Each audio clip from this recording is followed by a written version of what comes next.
اعوذ باللہ من الشیطان الرجیم بسم اللہ الرحمن الرحیم رب اشرح لی صدری ویسر لی امری واحلل عقدۃ من لسانی یفقہوا قولی۔ سورۃ تغابن کی آیت 5 سے 7 تک میں کہا جا رہا ہے کہ کیا تمہیں ان لوگوں کی خبر نہیں پہنچی جنہوں نے تم سے پہلے کفر کیا تھا؟ انہوں نے دنیا میں اپنے کام کی سزا چکھ لی اور ان کے لیے آخرت میں بھی دردناک عذاب ہے۔ یہ اس لیے کہ ان کے پاس ان کے رسول واضح نشانیاں لے کر آئے تھے تو وہ کہتے تھے کہ کیا ہماری ہی مثل اور ہم جنس بشر ہمیں ہدایت کریں گے؟ سو وہ کافر ہو گئے، انہوں نے حق سے روگردانی کی اور اللہ نے بھی ان کی کچھ پرواہ نہ کی، اور اللہ بے نیاز اور لائق حمد و ثنا ہے۔ اور کافر لوگ یہ خیال کرتے ہیں کہ وہ دوبارہ ہرگز نہ اٹھائے جائیں گے۔ فرما دیجئے کیوں نہیں، میرے رب کی قسم تم ضرور اٹھائے جاؤ گے، پھر تمہیں بتا دیا جائے گا کہ جو کچھ تم نے کیا تھا، اور اللہ پر یہ سب کچھ کرنا آسان ہے۔ سورۃ تغابن کی شروع کی 4 آیتوں میں کائنات اور انسان کے بارے میں باتیں کرنے کے بعد کلام کا رخ ان لوگوں کی طرف مڑ رہا ہے جنہوں نے کفر کی راہ اختیار کی، یعنی حق سے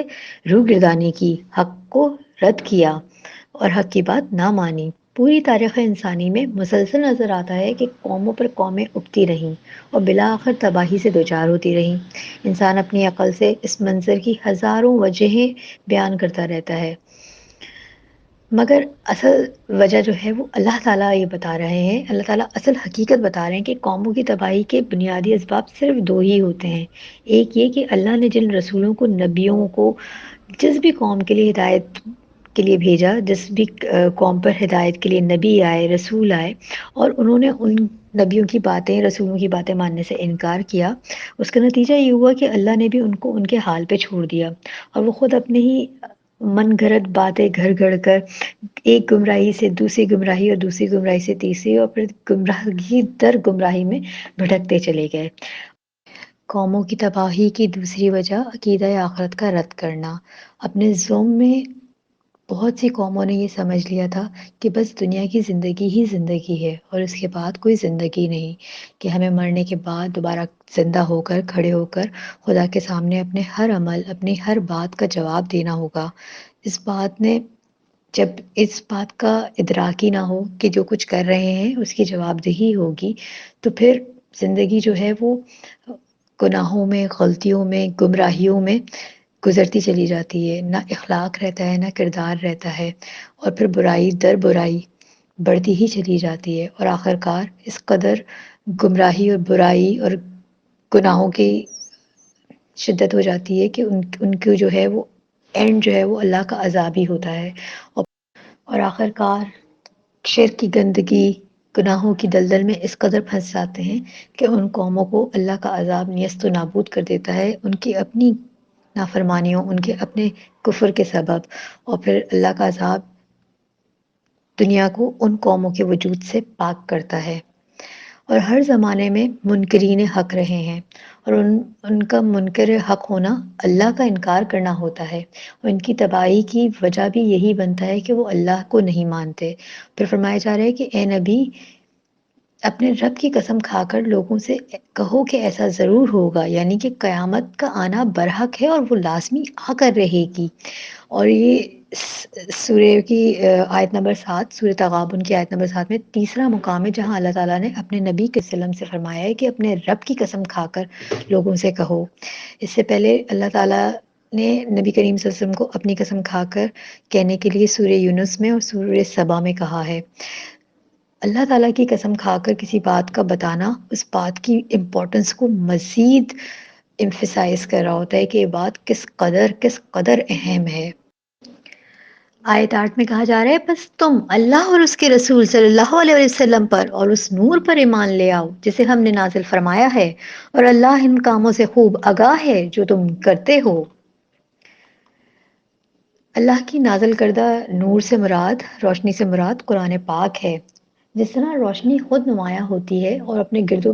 نواح کی چیزوں کو بھی نمایاں کر دیتی ہے جو کہ تاریکی میں چھپی ہوئی ہوتی ہیں، اس طرح قرآن بھی ایسا چراغ ہے جو خود بھی حق پر ہے، روشن ہے، اور اس کی روشنی میں انسان اب ہر مسئلے کا حل سمجھ سکتا ہے، جسے سمجھنے کے لیے اس کے اپنے ذرائع، اس کی اپنی عقل،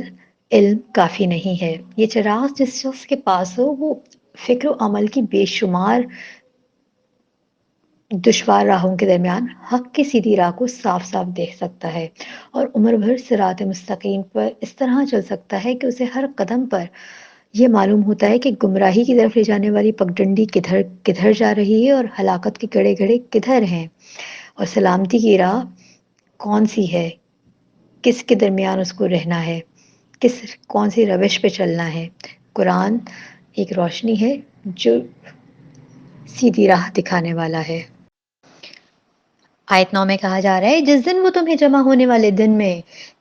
میدان حشر میں اکٹھا کرے گا اور یہ ہار اور نقصان کے ظاہر ہونے کا دن ہے، اور جو شخص اللہ پہ ایمان لاتا ہے اور نیک عمل کرتا ہے تو اللہ اس کے نامہ اعمال سے اس کی خطائیں مٹا دے گا اور اسے جنتوں میں داخل فرما دے گا جس کے نیچے نہریں بہہ رہی ہیں اور وہ ان میں ہمیشہ رہنے والے ہوں گے، اور یہی بہت بڑی کامیابی ہے۔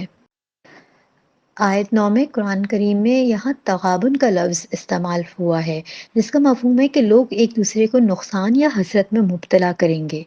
قیامت کے دن کو بھی تغابن کا دن اسی لیے کہا گیا ہے کہ اس دن جو لوگ جنت میں جائیں گے دوزخی لوگ انہیں دیکھ کر حسرت کریں گے کہ کاش ہم دنیا میں ان جنتوں جیسے عمل کیے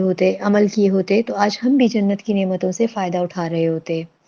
تغابن غبن سے ہے جس کا لفظی ترجمہ غبن اور غبن بھی ہے۔ غبن جو ہے وہ زیادہ تر خرید و فروخت کے لیے استعمال ہوتا ہے، لین دین کے لیے بولا جاتا ہے۔ آیت میں قیامت کے لیے جو لفظ بولا گیا ہے وہ ہے ذالک یوم التغابن، وہ دن ہوگا تغابن کا۔ ان الفاظ سے خود بخود یہ مفہوم نکلتا ہے کہ دنیا میں تو شب و روز تغابن ہوتا ہی رہتا ہے، مگر اصل تغابن تو قیامت کے روز ہوگا۔ وہاں جا کر پتہ چلے گا کہ اصل میں خسارہ کس نے اٹھایا، کس کو گھاٹے میں رہا۔ مسند احمد میں حضرت ابو ہریرہ رضی اللہ عنہ کی روایت ہے کہ رسول اللہ صلی اللہ علیہ وسلم ایک مرتبہ اپنی مجلس میں جمع تھے اور لوگوں سے پوچھا کہ جانتے ہو مفلس کون ہوتا ہے؟ لوگوں نے عرض کیا ہم میں سے مفلس وہ ہے جس کے پاس مال و متاع کچھ نہ ہو۔ آپ صلی اللہ علیہ وسلم نے فرمایا میری امت میں مفلس وہ ہے جو قیامت کے روز نماز روزہ زکوٰۃ ادا کر کے حاضر ہوا ہوگا مگر اس حال میں آیا ہوگا کہ کسی کو اس نے گالی دی تھی اور کسی پر بہتان لگایا تھا، کسی کا مال مار کھایا تھا، کسی کا خون بہایا تھا، کسی کو مارا پیٹا تھا، اور پھر ان تمام مظلوموں میں سے ہر ایک پر اس کی نیکیاں بانٹ دی جائیں گی، اور جب نیکیوں میں سے کچھ نہ بچے گا کہ جس سے وہ بدلہ چکایا جا سکے تو ان لوگوں میں سے جو مظلوم ہوں گے کچھ نہ کچھ گناہ لے کر اس کے اوپر ڈال دیے جائیں گے اور آخر میں وہ شخص دوزخ میں پھینک دیا جائے گا۔ صحیح بخاری کی کتاب الرقاق میں حضرت ابو ہریرہ رضی اللہ عنہ کی ایک اور روایت ہے کہ رسول اللہ صلی اللہ علیہ وسلم نے فرمایا کہ جس شخص کے ذمے اپنے کسی بھائی پر کسی بھی قسم کا ظلم کا بار ہو تو اسے چاہیے کہ وہ یہاں ہی سبق دوش کر لے، اس دنیا میں جو کچھ ہو اس کو ختم کر لے، معاملہ برابر کر لے، کیونکہ آخرت میں دینار و درہم تو نہیں ہوں گے، وہاں اس کی نیکیوں میں سب کچھ لے کر اور مظلوم کو دلوا دی جائیں گی، اور اس کے پاس نیکیاں نہ ہوں کافی تو مظلوم کے کچھ گناہ اس پہ ڈال دیے جائیں گے۔ وآخر دعوانا ان الحمد للہ رب العالمین۔